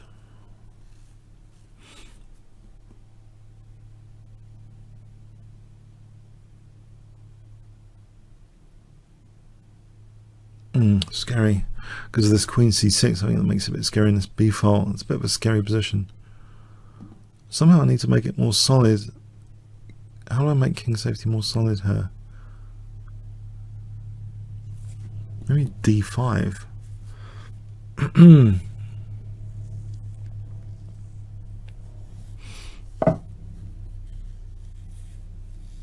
Bishop e3. I wouldn't mind him actually taking on f3. I think also knight e4. There's always queen c6. I've got to get my king out of here. Do I make a run for it here with my king? Am I going to get exterminated? It's possible. I'm getting exterminated. Takes a knight d5. Bishop d5. If I get my king to a1, I wonder if it's any safer there.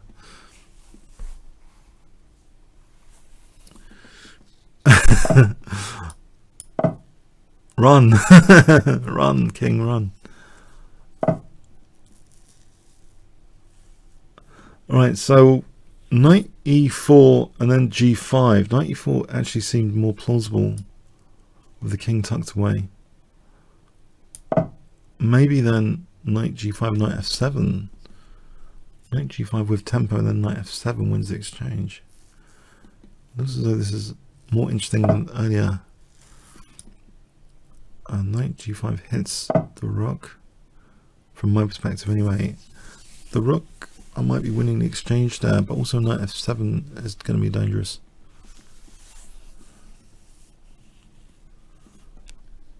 I can just take that rook. And maybe d5, bishop d4 after, when the knight's not looking at d4. Oh, hang on. He's on my rook.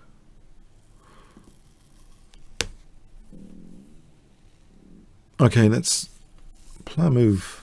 What move? Rook g4, rook h4. Just take the rook and knight e5 looks. It looks like a reasonable decision to just not mind this exchange of rooks here, because the knight's kind of wasting a bit of time. Also, this knight takes knight. Anyway, coming to think about it. Okay, so rook g4. Maybe I can just double here.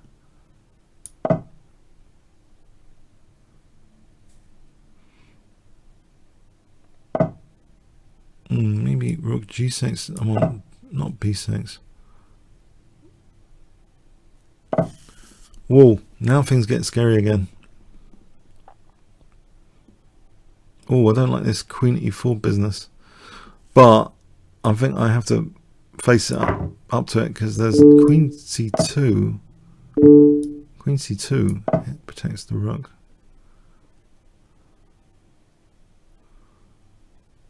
Yeah, it's a scary looking position with the king on the queen side. Got to admit, well done. Open up. You got me scared. MGTOW. We play again. Meet again. I hope you've enjoyed some of the more recent TOW games I've added to the channel. MGTOW.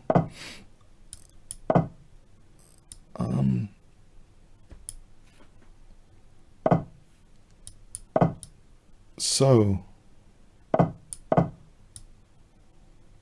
let's see, a King's Engine defense, or no, it's pretty solid. C5. I'll play this plan for trying to get some queenside counterplay. A6, knight e8 to c7 and stuff.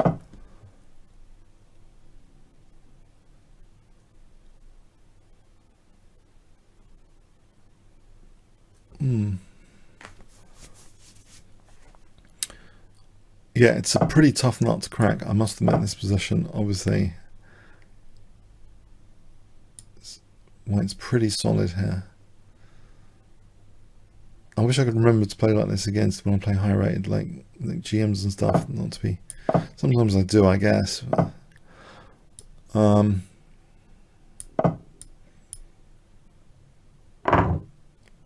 Right, so the king maybe should be put back in its box soon. Yep.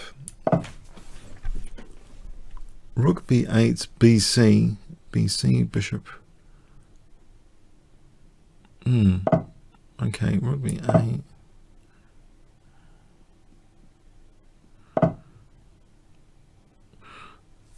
Maybe the bishop wants to come and exchange on f3 for the e5 square.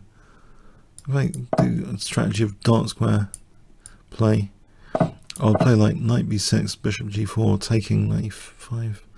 I'm not sure that's that convincing. Maybe another idea is to hold up e5 here. Is that a problem? Play like this and try and play down the a file. So taking rook a8, rook a3. I'll take down, try and use this a file for a moment.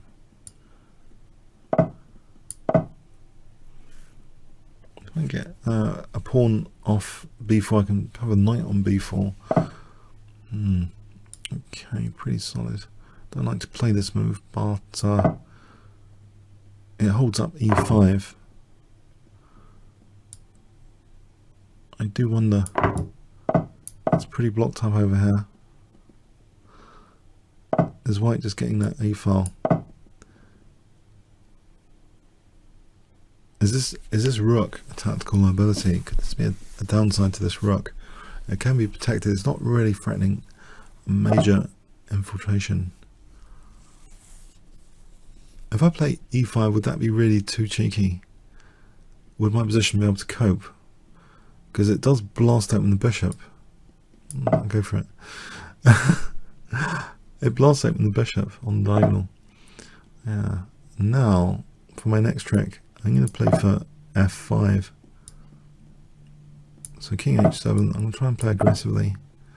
Now, reorient my pieces for f5 in such a way that it might actually be beneficial to play f5.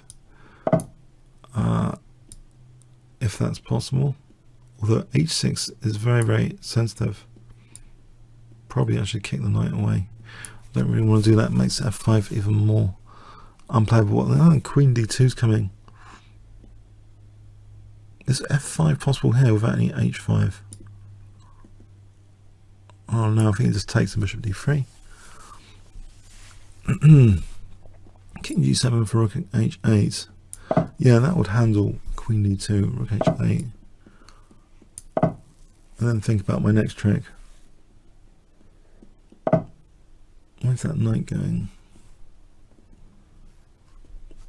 Knight c8. There's f5 playable here. Bishop c8.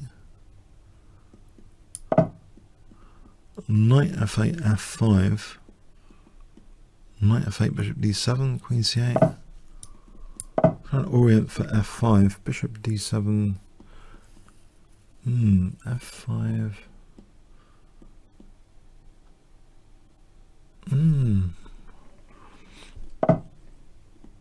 Back to this a file torture. Is f5 actually possible here?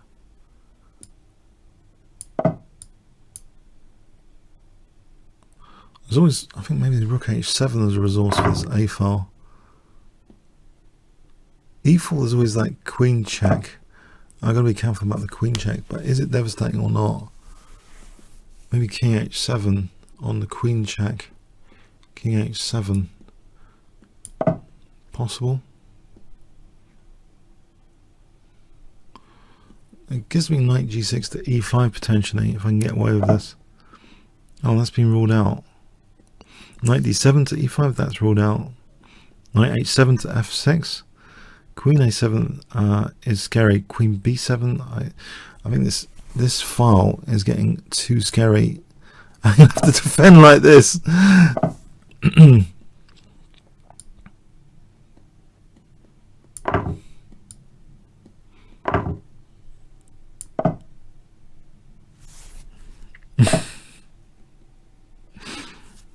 Okay, this looks like a very passive position.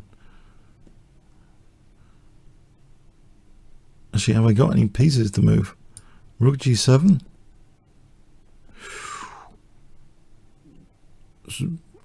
Ooh. Okay, there's no rook a8. Good news is there's no rook a8. Knight. Another bit of good news maybe is that I might be able to play knight f6. Also, knight e6, knight takes is protecting the rook. There's that little trick. I'm actually protecting the rook. In fact, that's a tactical liability. Sometimes knight e5 for knight e3 might be possible if this wasn't check. So I could arrange that with, say, king h8, sneakily arrange that. Well, here knight e6, I'm afraid, hits the rook. I've been looking at plotting against that rook on a7 for a while now. It's a tactical liability because of the sick duality in chess that sometimes an aggressive piece is actually a tactical liability. You get to realise that more and more. Thanks. It was. You got me on the queen side. You got. I'm scared. Yeah, you guys are scaring me. Okay. Thanks. Well played. Time Travel Junkie again. Should we play? Oh, I should have played maybe someone new. Okay, we're getting through the challenges anyway this week. But I was plotting king h8, knight d5. I was going to be naughty on your rook, but yeah. You got me on the first two ranks. 2477. Hang on, did we play earlier, or is this someone else? Oh, we're playing a bullet game.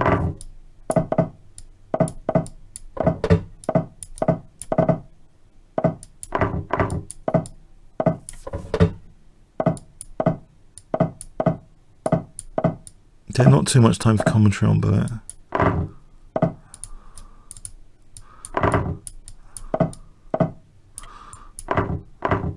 Oh, I'm getting done over. This looks very scary. Got to take out this bishop.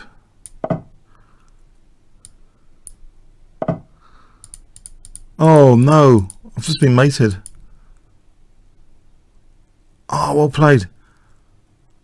Ah.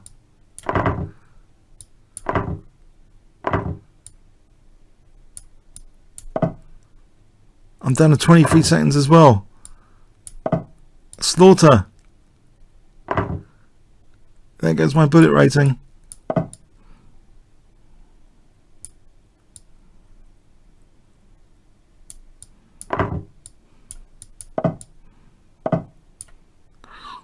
Yeah, well played. That was too dangerous for me. Where's the resign button? Oh! 23 rating points. I need to. I blame the webcam. Maybe it slowed me down. No, I don't know. We played well. Nothing to blame but myself.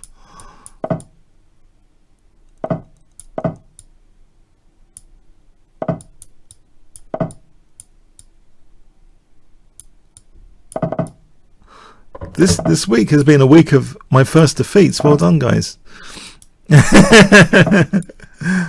And poor me, been beaten up this week a bit.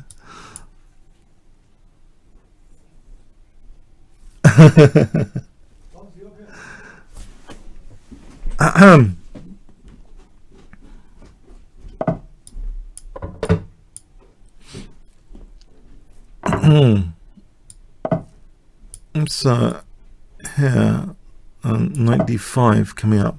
So knight h4, knight d5. Stop bishop d5.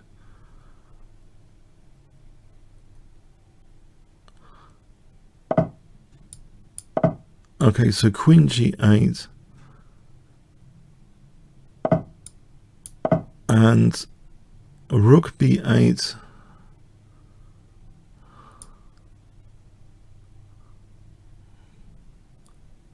b5. Bishop takes b7, there's rook b8.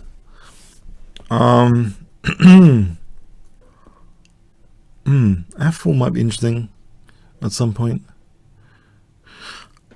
Okay, rook b8 and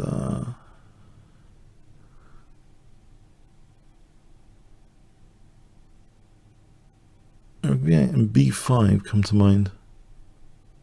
Okay, do I take that? F5 is a bit weaker. Or just maybe F4, trying to open up the G file is better. That's an idea. Knight F5 to D4. Knight F5 takes. Okay, Knight F5 here. And I can take on B7. No, I can't take on B7 yet. That rook's there. So knight takes, bishop takes. And I've blundered the exchange. Ah, Muppets. Or rather, he's won the exchange the way I played it. So I'm hoping this G file is a bit of compensation before I get this mantled. To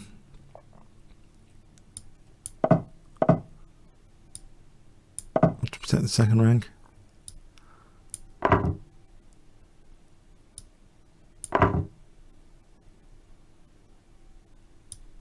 Oh.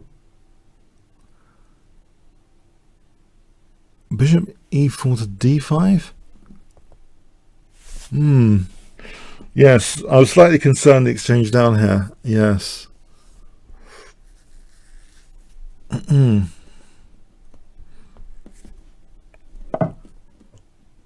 Bishop e4, f3. I think I might be able to play bishop d5. e4 is what I'm saying, so bishop d5.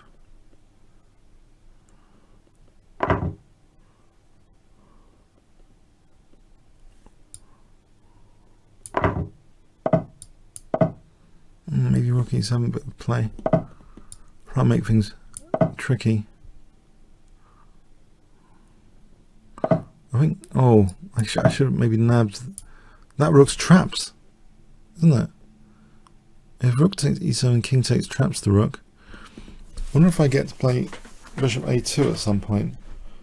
Eventually, I'm threatening king e8, maybe. Takes, I'm actually trapping the rook. I'm actually threatening king e8.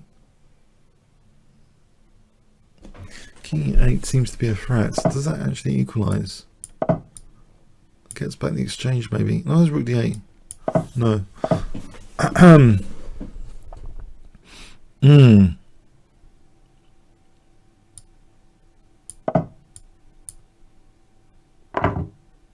can go for this pawn. This is going to be torturous. This looks like torture. This h pawn must be winning.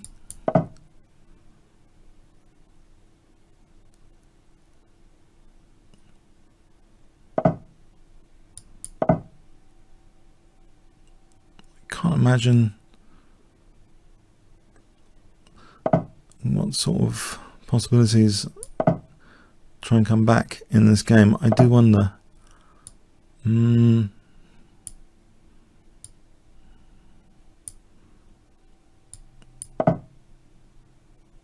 F5. Losing more pawns.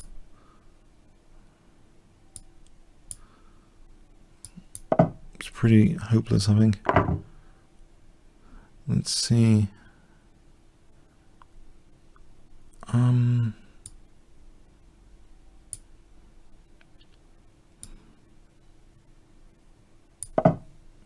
Put a lock and key on that. King over here, maybe. No. King's not crossing. All I can do, try and slow things up for a bit. I wouldn't have thought I'm going to be given an opportunity. Too much of an opportunity here.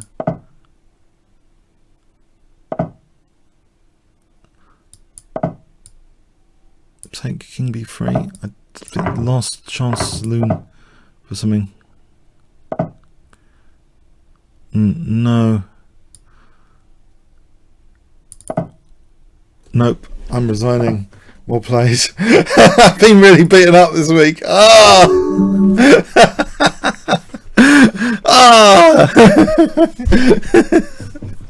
Well played. Oh man. Okay, I think that's the end of the challenges. Well played, guys. You've kept my rating in check. I was getting over 2200 there for a bit. So I'm going to try harder next week. I'm going to have to like take this a little bit more seriously next week. All right, yeah, well played. Thanks for coming. And yeah, comments, questions, likes on YouTube. I'm going to charge myself with coffee more next week. I'm going to be a coffee junkie next week. Thanks very much. All right, cheers then.